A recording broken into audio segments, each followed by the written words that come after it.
Hi friends, SPM క్రియేషన్స్కి స్వాగతం. Friends, ఈపీఎఫ్ఓకి సంబంధించిన మరొక అప్డేట్.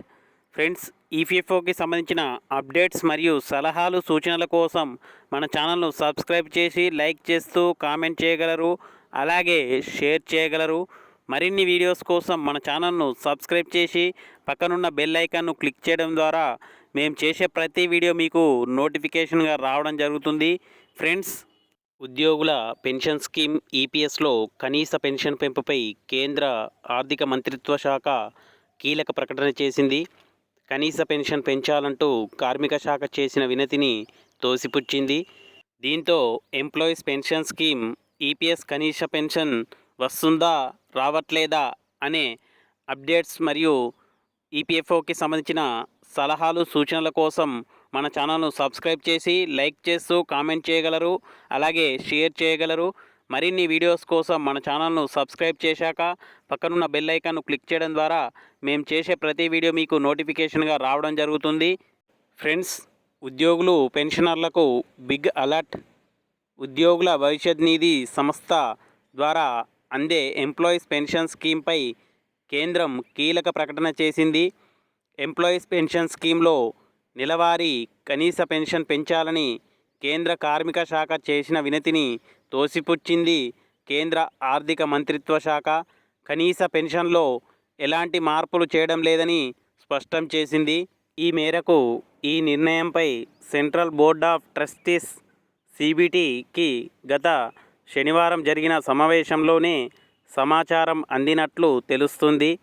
ఈ మేరకు కేంద్ర ఆర్థిక శాఖ నిర్ణయంపై కేంద్ర ప్రభుత్వ వర్గాలను ఊటంకిస్తూ బిజినెస్ స్టాండర్డ్ ఓ కథనం వెలువరించింది.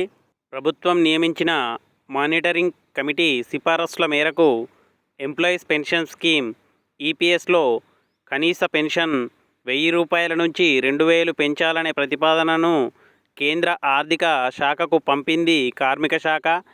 అయితే ఈ ప్రతిపాదనకు ఆమోదం తెలిపేందుకు ఫైనాన్స్ మినిస్ట్రీ నిరాకరించింది. దీంతో కనీస పెన్షన్ పెంపు యథావిధిగా 1000 రూపాయల వద్దే కొనసాగనుంది. కనీస పెన్షన్ పెంపు డిమాండ్ చాలా కాలంగానే కొనసాగుతున్నా కేంద్రం పెంపునకు నిరాకరించడం గమనార్హం. ఎంప్లాయీస్ పెన్షన్ స్కీమ్ చట్టం 1995 ప్రకారం నెలకు కనీస పెన్షన్ 1000 రూపాయలు అనేది 2014 సెప్టెంబర్ 1 నుంచి కేంద్ర ప్రభుత్వం అమలు చేస్తోంది. ఈ చట్టం డిఫైన్డ్ కంట్రిబ్యూషన్, డిఫైన్డ్ బెనిఫిట్ అనే సోషల్ సెక్యూరిటీ స్కీమ్గా పనిచేస్తుంది. మరోవైపు ఎంప్లాయీస్ పెన్షన్ ఫండ్కు ఉద్యోగుల జీతం నుంచి 8.33% వస్తుంది. అలాగే కేంద్ర ప్రభుత్వం కాంట్రిబ్యూషన్ 1.16% ఉంటుంది. గరిష్టంగా నెలకు 15,000 రూపాయల వరకు ఉంటుంది. వీటి నుంచే అన్ని స్కీమ్స్ బెనిఫిట్స్కి నిధులు సమకూర్చుతారు.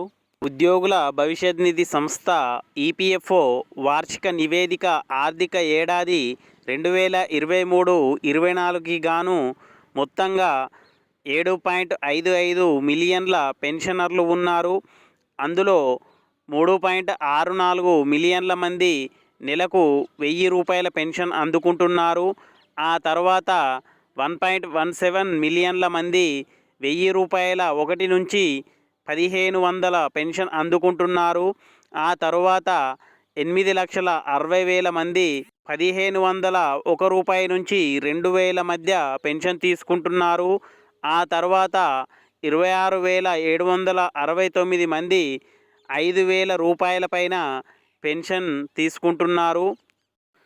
ఫ్రెండ్స్, చూశారు కదా ఈ వీడియో మీకు నచ్చిందని నేను అనుకుంటున్నాను. ఫ్రెండ్స్, ఇలాంటి ఈపీఎఫ్ఓకి సంబంధించిన అప్డేట్స్ మరియు సలహాలు సూచనల కోసం మన ఛానల్ను సబ్స్క్రైబ్ చేసి లైక్ చేస్తూ కామెంట్ చేయగలరు, అలాగే షేర్ చేయగలరు.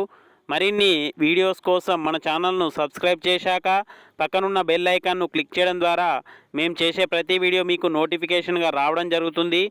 ఫ్రెండ్స్, ఎవరైతే మన ఛానల్ని కొత్తగా చూస్తున్నారో వారికి మా యొక్క విన్నపం.